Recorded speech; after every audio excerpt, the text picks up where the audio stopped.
Você sabe de onde eu venho?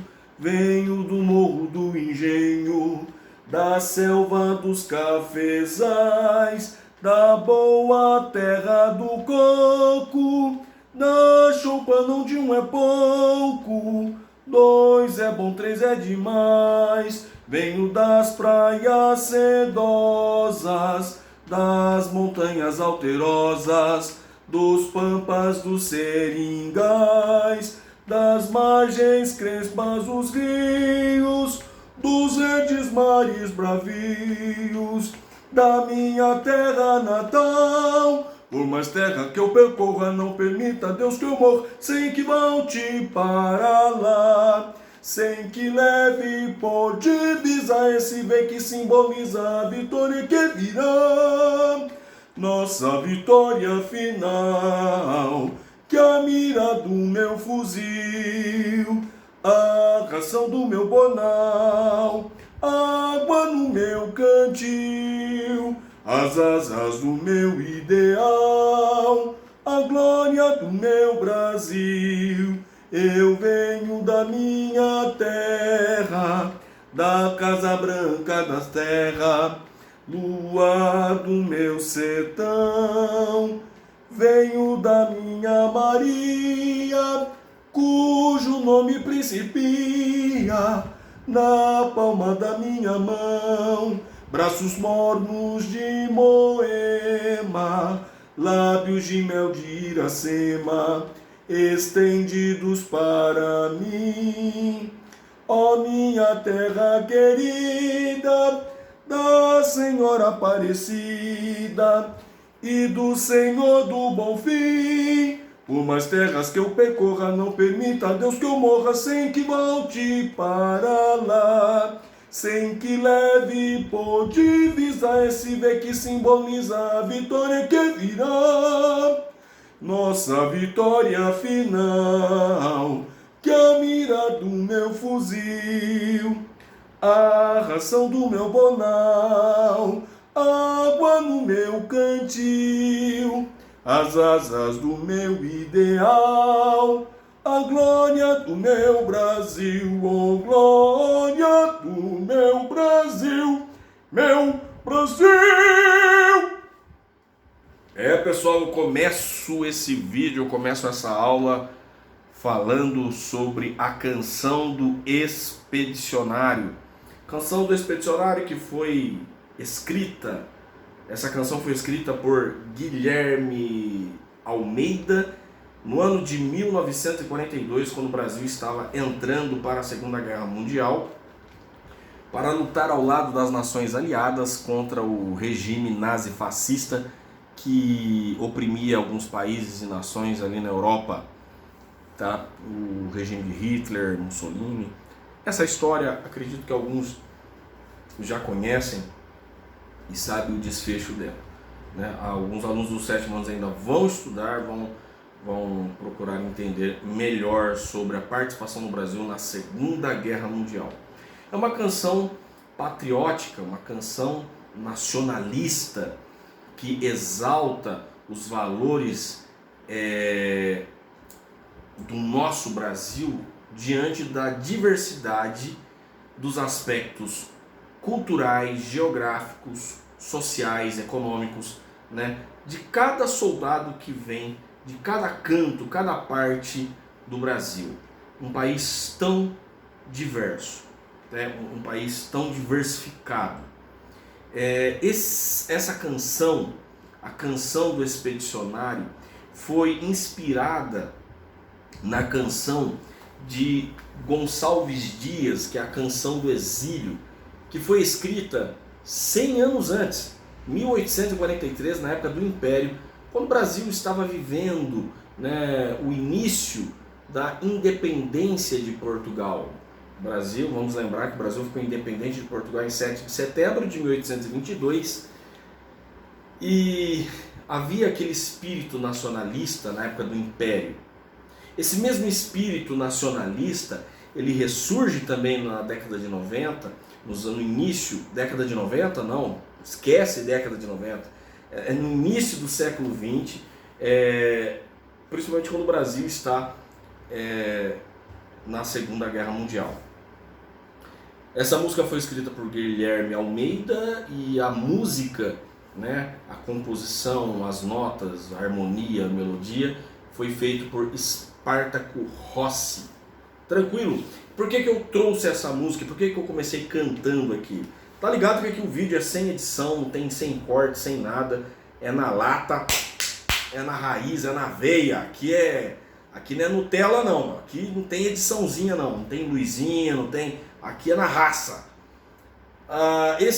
Eu comecei com essa canção porque essa canção mostra e fala, né, do nosso Brasil.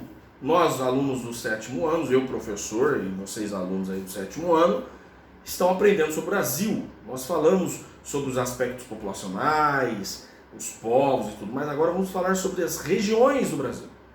Entendendo quais são as regiões do Brasil, a diversidade, tanto nos aspectos naturais, que envolve clima, vegetação, relevo, e também nos aspectos culturais, sociais e econômicos. Essa canção sintetiza tudo isso. Se você me permitir, o vídeo vai ficar um pouco longo, espero não estender muito, não vai ser aquele vídeo de 2 horas, vai ser menos que isso, e eu vou tentar decifrar parte por parte dessa canção. Você conseguiu entender alguma coisa que Guilherme Almeida quis dizer nessa canção? Vamos à primeira parte então.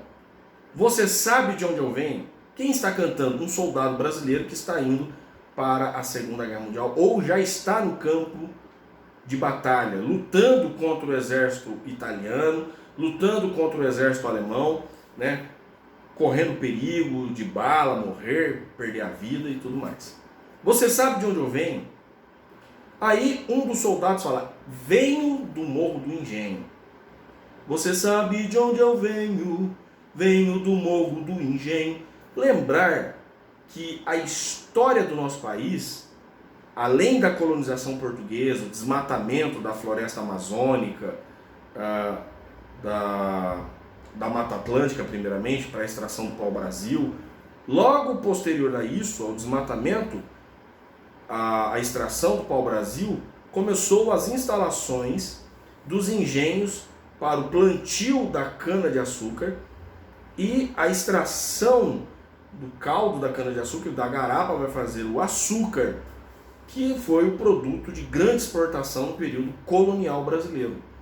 Esse produto passou a ser uma atividade agrícola e até mesmo industrial tradicional, até 1940 era muito tradicional nas regiões nordeste, que ficava nas áreas de morro, nas serras ali da região nordeste, onde possui um clima mais agradável para o cultivo da cana-de-açúcar.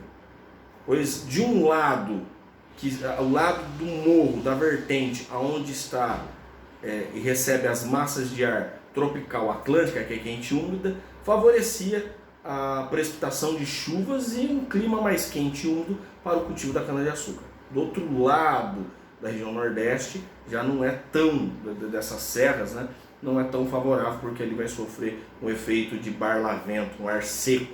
Se de um lado o ar era quente e úmido, que era o sotavento,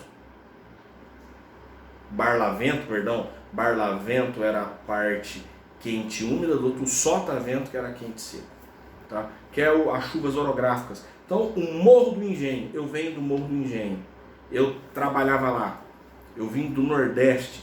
Hoje nós temos usinas, nem mais engenho, usinas, né, de cana-de-açúcar para produzir açúcar, álcool, que hoje todo mundo aí está precisando de álcool em gel, vem de lá, dessas usinas, e álcool para carros, automóveis, o etanol.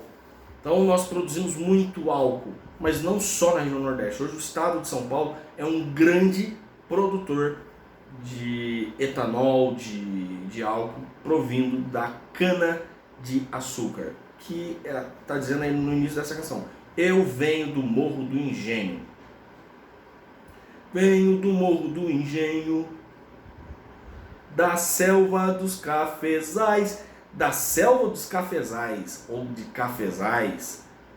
Cafezal está falando de outra produção, grande produção agrícola, que estava concentrada na região sudeste naquele momento. Hoje a maior parte da produção de café está no sul do estado de Minas Gerais. O estado de São Paulo foi um grande produtor de café, Rio de Janeiro, Minas Gerais, Paraná. Todos esses estados eram grandes produtores de café. Agora, a maior parte de produção de café fica em Minas. Não estou dizendo que São Paulo, Rio de Janeiro, Espírito Santo não produzem café. Ainda produzem, mas quem tem maior impacto na economia para a produção de café é o estado de Minas Gerais. E café, para ser exportado da selva dos cafezais, é muito café. O Brasil é o maior exportador de café do mundo, tá, pessoal? Até hoje o Brasil ainda é o maior exportador de café. Tá vendo aí a importância dessa canção? Porque ela é muito geográfica, tá? Você sabe de onde eu venho? Venho do morro do engenho, da selva dos cafezais, da boa terra do coco. Boa terra do coco, nós estamos falando de outras regiões, né, mais litorâneas, que fala de aspectos mais tropicais, da boa terra do coco, do turismo, do turismo de lazer que há no nosso país, da grande extensão litorânea e turistas que vêm do mundo inteiro para aproveitar as nossas praias. E a canção continua: da choupana onde um é pouco, dois é bom, três é demais. Já ouviu essa expressão? Um é pouco, dois é bom, três é demais? É um ditado, uma expressão cultural brasileira. Um é bom, dois é pouco, três é demais. E o que é choupana? Choupana, pessoal, é uma casa muito simples, é uma casa rústica, né? E quando falamos de choupana, é casa de sapê, casa feita de barro com essas plantas, com galhos. Pegava o galho e formava os galhos assim, jogava a terra e formava tipo a estrutura da casa, que era o sapê. E depois cobria a casa com palha, né, para evitar queda de chuva ali dentro, evitar que a casa ficasse molhada durante a chuva, a brisa durante a noite, assim por diante. Proteger do frio da noite, da chuva, né, e do sol, do calor durante o dia.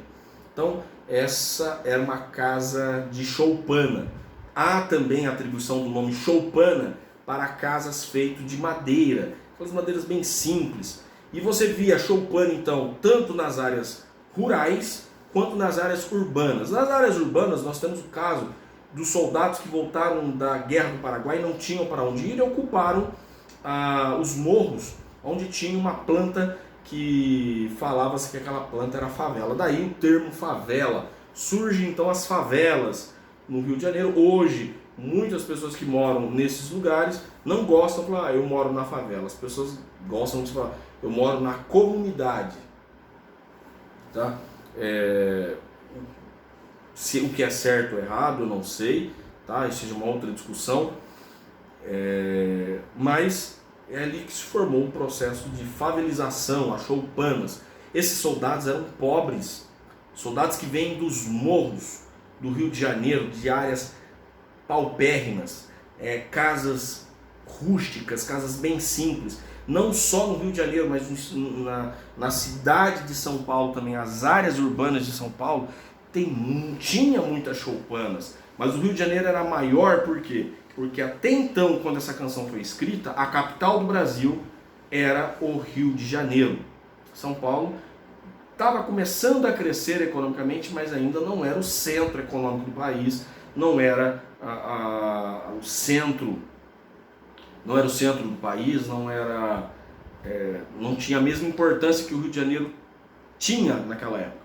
Então, era comum, de fato, ter um processo de maior desigualdade social no Rio de Janeiro, com as choupanas. E aí fala, choupana, onde um é pouco, dois é bom, então, mas três é demais. Quer dizer, nessas choupanas, você tinha famílias aglutinadas em poucos metros quadrados, espaços bem apertados. Tá? Da choupana, um dia é pouco, dois é bom, três é demais.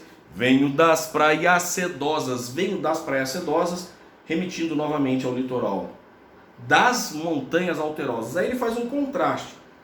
O meu Brasil, o soldado brasileiro, ele vem do litoral, mas ele também vem das montanhas alterosas. Quando está falando das montanhas alterosas, lembrando que o Brasil não tem montanha, isso é uma licença poética para o autor, e uma que também ele não é formado em geografia, ele vai falar montanhas, mas são morros, né?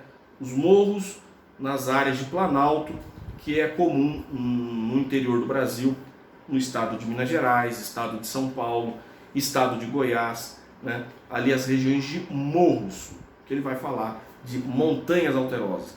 E quando fala de morros, ou a tal das montanhas alterosas, a maioria das pessoas vão lembrar o interior de Minas Gerais. Interior do Paraná também, Santa Catarina, Rio Grande do Sul. Todo o interior do Brasil, o interior do Brasil é formado por regiões de planaltos, região de planaltos, das tais montanhas alterosas. É bom, treinar demais, parei aí, né?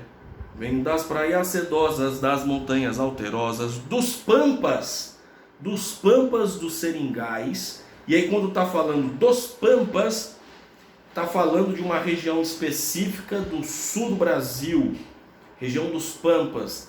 A região dos pampas é uma região mais de planalto, tá? Um planalto mais desgastado, em que também é denominado como campos ou pradarias.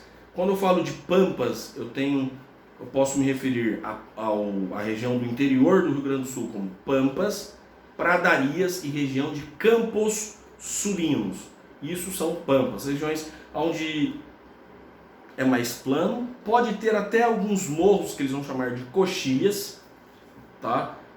Lá no sul do Rio Grande do Sul, uns morros no meio desses pampas e algumas matas, algumas árvores, florestas, bosques no meio desses morros, coxilhas. E os pampas são áreas de grande extensão, de altitude um pouco elevada em relação ao nível do mar, que é a região de Planalto, porém é um Planalto mais desgastado. E aí ele fala dos pampas, vamos aos seringais, dos pampas, vírgula, dos seringais. O que é o seringal? Seringal é onde se extrai o látex, é onde se extrai um líquido branco que sai da árvore, da seringueira, para a produção de borracha.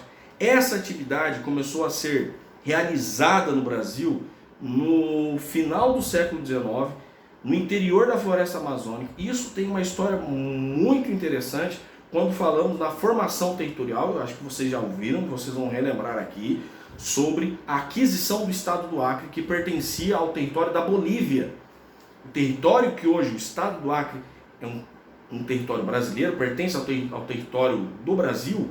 Esse pedaço de terra foi ocupado por seringueiros brasileiros que lá não tinham uma placa, aqui termina o Brasil, aqui começa a Bolívia.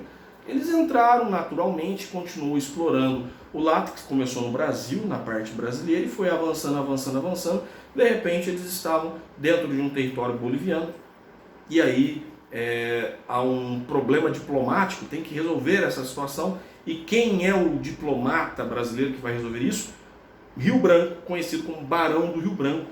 Daí, na negociação diplomática, num acordo bilateral, ou seja, entre dois países, Brasil e Bolívia, o Brasil ganha a aquisição dessa terra devido à ocupação de vários trabalhadores que estavam ali na Bolívia, que posteriormente seria o Acre, e uma parte do Mato Grosso, passou para a Bolívia. Qual é a capital do Acre?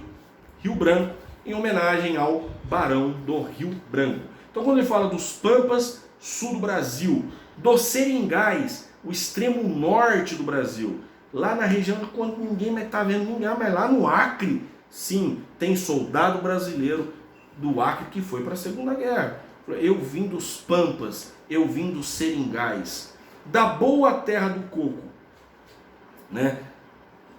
Da choupana, um dia pouco, um é bom, três é demais, venho das praias sedosas, das montanhas alterosas, dos pampas dos seringais, das margens crespas dos rios. Margens crespas dos rios está falando aqui especificamente da população ribeirinha, a população que vivia às margens dos rios e que depende exclusivamente de atividades que exploram os recursos naturais nessas margens crespas dos rios. Essas margens crespas também, esse crespo, nós podemos associar às matas ciliares. O que são matas ciliares? É aquela mata que preserva a margem do rio. É a mata ao entorno do rio, que fica na margem. Aquelas árvores que ficam na margem do rio é mata ciliar. E aquilo é área de preservação permanente. Não se pode desmatar uma floresta, um bosque, uma mata que fica ao entorno do rio. E a distância mínima numa área rural é de 30 metros. Você tem que considerar no mínimo 30 metros de preservação das matas ciliares numa área rural. Numa área urbana, o mínimo é 15 metros, tá? 30 metros nas matas ciliares, que devem ser preservadas, e junto a isso havia a população ribeirinha, a população que vivia ali às margens dos rios. As palafitas, você percebeu que eu dei uma pausa. Eu falei que aqui não tem pausa, aqui é direto, mas eu pausei, tive que parar, fazer um negócio aqui. As palafitas. Palafitas, pessoal, são as casas que ficam sobre estacas. São casas elevadas, elas ficam firmadas em estacas, um pouco mais alto, né, do chão, pois são áreas alagadiças. É muito comum na região do norte do Brasil, nas regiões próximas ao rio Amazonas, onde ocorrem inundações devido a cheias nos rios. As famílias ficam cercadas, inundadas. Então, para não ter inundação nas casas, então o que eles fazem? Eles constroem palafitas, e também para as casas não serem arrastadas pelos rios. Não é só colocar estar, né, para ficar presa lá, senão o rio leva a casa, né?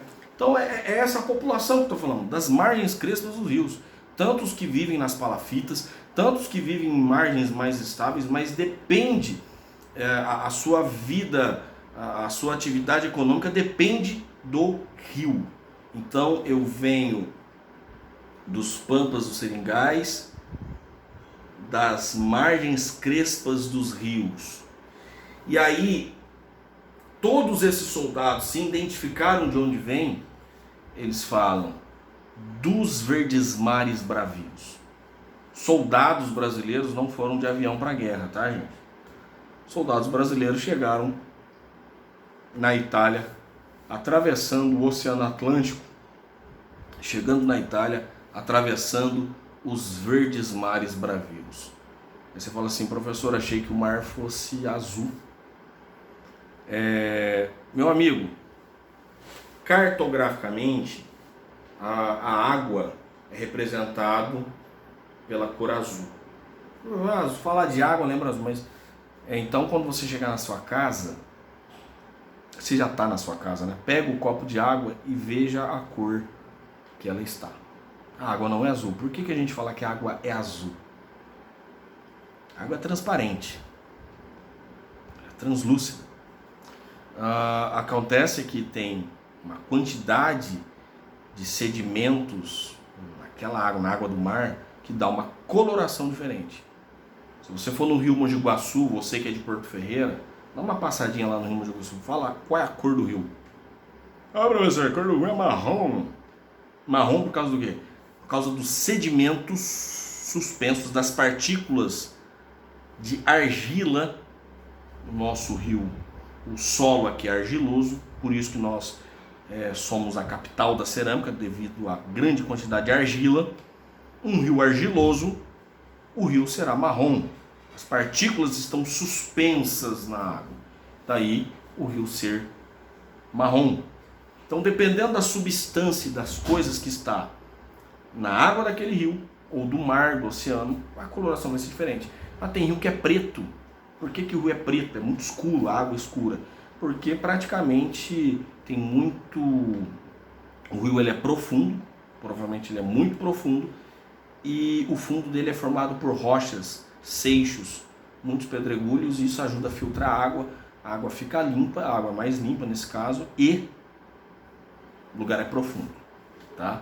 Isso muda a coloração. Muda a coloração do tipo de solo, de rocha, de sedimento que tá. Então a água achei que era azul. Então ele fala dos verdes mares bravios, descrevendo ali a sensação de atravessar o oceano. Então o oceano, provavelmente naquela viagem, estamos falando de um oceano, de um mar com a cor verde, muitas algas, né? Quando o barco atravessava o oceano, o navio atravessava o oceano levando soldados brasileiros. Uma outra hipótese que pode ser considerada, soldados brasileiros que já trabalhavam com a pescaria em alto mar. Mas aqui eu entendo que é os soldados que estão indo à guerra dos verdes mares bravios. Eu venho da minha terra natal. Todos se apresentaram do norte ao sul do Brasil, do litoral ao interior, das áreas de planície às áreas de montanhas, né, que são os planaltos. Falou dos lugares mais pobres, dos mais abastados. Então foi falando aí dos aspectos geográficos, físicos e até mesmo alguns econômicos. Vamos partir porque o vídeo está ficando longo, 26 minutos já. Aí ele entra no refrão: por mais terras que eu percorra, não permita Deus que eu morra, sem que volte para lá. Esse é um trecho que foi extraído da Canção do Exílio de Gonçalves Dias em 1843. Tá? Procurem ali no Google, procurem na internet a Canção do Exílio de Gonçalves Dias em 1843. Tá? É igualzinho. Sim, eu preciso voltar para a minha terra. Eu vou para uma guerra, mas eu quero voltar. Eu tenho saudade da minha terra natal. Sem que volte para lá, sem que leve por divisa a vitória, sem que leve por divisa esse V que simboliza a vitória por final, mais algo poético. Divisa são as divisas que colocadas nas fardas dos militares, que virá nossa vitória final, que a mira do meu fuzil. Ele está falando dos aspectos do soldado da vida militar. A ração do meu bornal. Bornal era uma mochilinha onde colocava tipo uma marmita, um prato que o soldado levava. Nesse prato vinha um prato de alumínio que vinha garfo, faca e colher, e a comida ia nesse saco. O bornal era uma mochila que atrás, além da mochila que ele levava nas costas, uma mochila que como se fosse uma pochete, mas que vai aqui na traseira, e ali iria a ração. Soldado, quando fala de comida, nós falamos ração. Então está falando ali da ração que alimenta os soldados. Às vezes vem biscoito, bolacha, chocolate, suco, ou até mesmo arroz, macarrão, depende do tipo de comida que foi preparado, que eles estão levando para o combate. É isso mesmo. Então a ração do bornal. A ração no meu bornal, a água no meu cantil. A água no meu cantil, cantil é tipo uma moringa, uma garrafinha de 1 litro, 1 litro, acho que no máximo 1 litro, que ali o soldado carrega para si. 1 litro d'água, uma garrafinha. Normalmente a garrafinha era de alumínio. Hoje as garrafas são de outro tipo de material, tá? Água no meu cantil, as asas do meu ideal. Eu estou partindo para uma missão, eu tenho voos mais altos. Tem que estar falando de idealismo. Não acredito que... Bom, soldados tem soldados e soldados. Né? Ele tem um ideal. Então ele quer alçar voos mais altos. Ele quer esse voo que é a liberdade. Estamos falando de asas. As asas do meu ideal. Qual que é esse ideal? é a glória do meu Brasil. A glória do meu Brasil. Quando eu terminei o vídeo, a glória do meu Brasil, meu Brasil. Terminei assim, né? É o Brasil sendo exaltado. Esse é o ideal deles.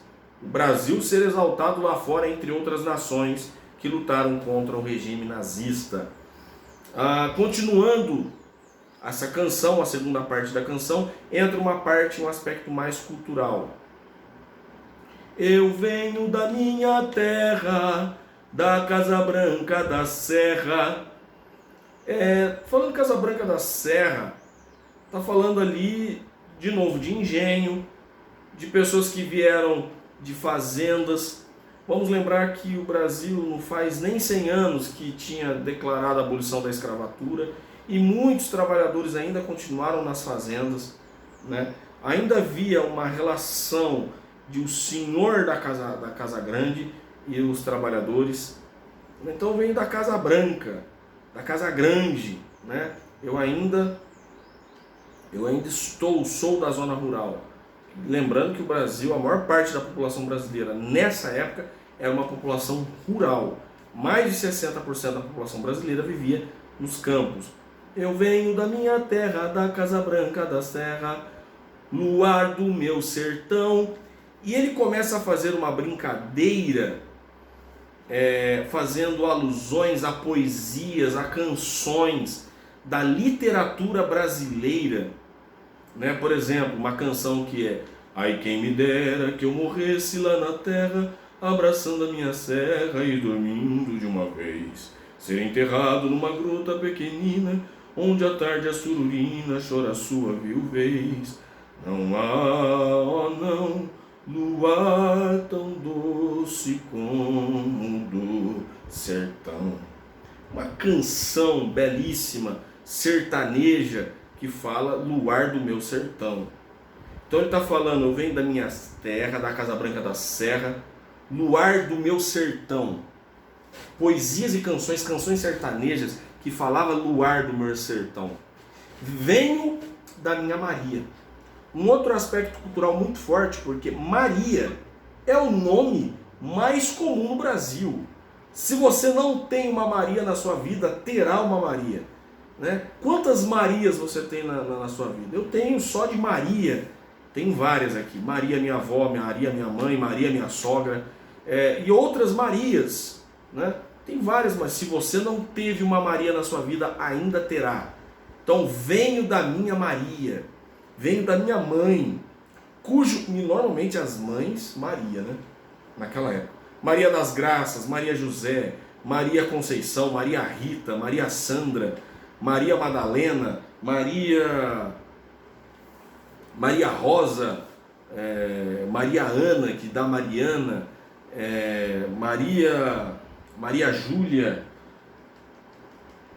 Maria Carla, Maria Sofia, e tudo Maria vinha antes e depois o nome, né? Maria. Venho da minha Maria, cujo nome principia na palma da minha mão.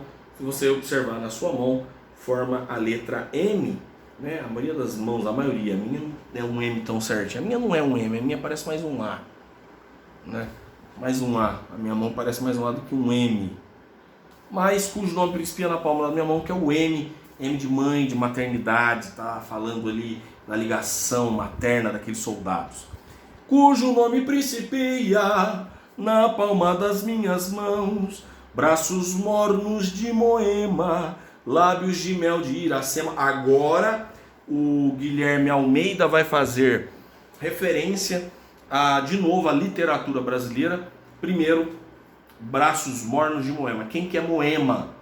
Moema é uma personagem da literatura brasileira que foi feito na canção, ou melhor dizendo, por um poema chamado poema Caramuru.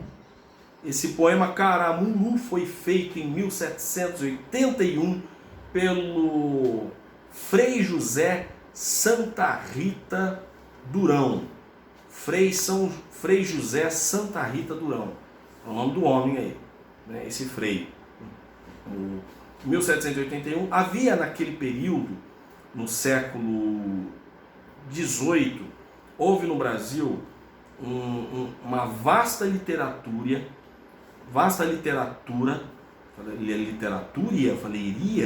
me desculpe, é literatura, perdão aí pelo erro, uma vasta literatura voltado,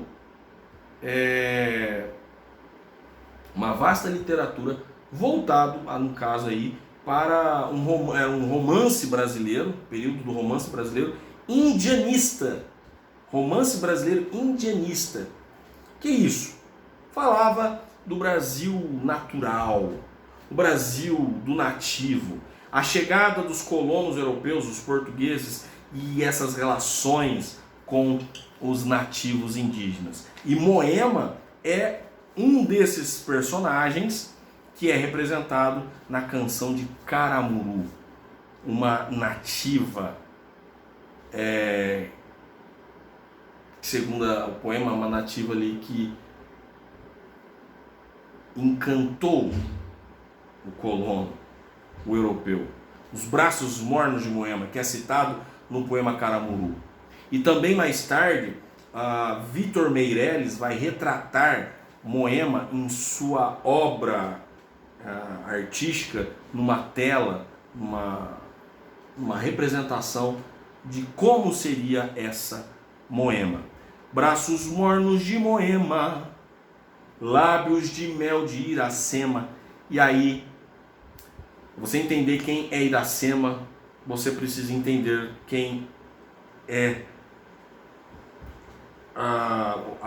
qual é a maior trilogia, uma das maiores obras que fala do romance brasileiro, que fala dessa coisa indianista, da chegada dos portugueses e a relação com os índios, que é uma obra de José de Alencar, que é uma trilogia que começa com o Guarani, o Birajara e o último livro, a última obra, Iracema. E segundo José de Alencar, na obra dele vai falar que Iracema significa lábios de mel.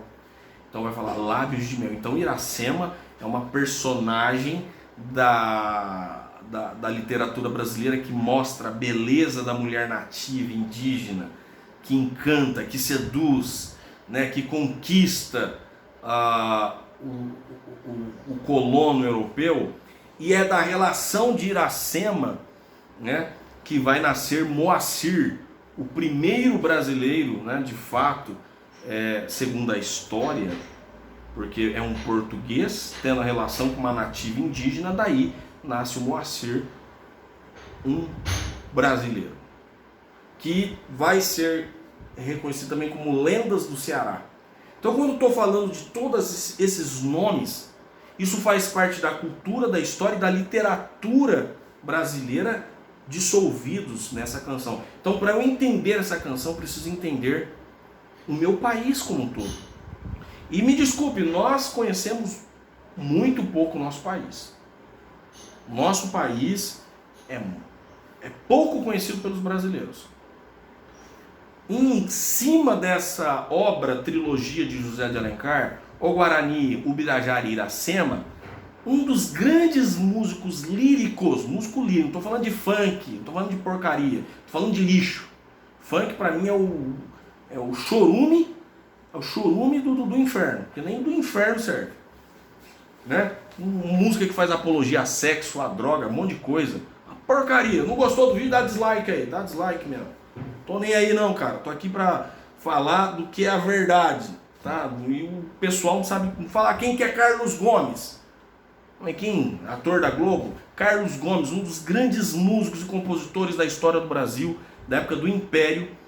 E Carlos Gomes, ele foi estudar na Itália e lá ele escreveu a ópera O Guarani. Pam, pam, pam, pam, pam, tam, pam, tam, tam, tam, tam, tam, tam, tam, pam, pam, pam, pararam, pam, pararam, pam, taram. O Guarani, essa música, O Guarani, ficou conhecidíssima pelo programa que foi institucionalizado pelo governo do Getúlio Vargas, A Voz do Brasil. Pam, pam, pararam, pam, pam, pam, Até hoje tem a Voz do Brasil. Todas as rádios param lá às 6 horas e começa a Voz do Brasil pontualmente. É um programa que passa todas as... Hoje há um acordo para ver se as rádios cortam e fazer uma flexibilização, que foi algo lá atrás do Getúlio Vargas e poderia ser revogado isso, né? A questão da Voz do Brasil e a música O Guarani, feita por Carlos Gomes, tá? Só para falar de Carlos Gomes e o Guarani, a obra de José de Alencar, já virou uma salada na sua cabeça? O time de futebol em Campinas é o Guarani. Por que o time chama Guarani? Porque o maestro Carlos Gomes nasceu na cidade de Campinas. Em homenagem ao maestro Carlos Gomes, os campineiros, né, os campinenses ou campineiros, corrija aí quem for de Campinas, eles batizaram o nome do time de O Guarani. Ou o time chama Guarani em homenagem a Carlos Gomes, que nasceu na cidade. O Guarani Futebol Clube, que não está muito bem das pernas, tá? E resumindo isso aí, falando que da canção do Expedicionário, que fala de tudo do Brasil, em poucos minutos, em poucos minutos na canção, porque meu vídeo já ficou longo, de forma muito sintética, ele vai dissolvendo e você precisa conhecer muita coisa para entender a letra. Quem que é Iracema, quem que é Moema, são personagens da literatura brasileira que refere-se aos nativos indígenas. Então ele está falando, eu venho da Casa Branca da Serra, luar do meu sertão, venho da minha Maria, lábios mornos de Moema, lábios de mel de Iracema, estende-os para mim. Imagina um soldado que tem uma Iracema na sua vida. Um soldado que tem uma mulher, sua esposa, nativa, indígena, não estou falando que todos tinham. Mas ele está falando, a minha mulher, ela tem os lábios de mel de Iracema. Porque o soldado que tem a sua esposa, para ele, aquela esposa é a melhor esposa do mundo. Porque é para ele, não para o outro. E assim que deve ser, né?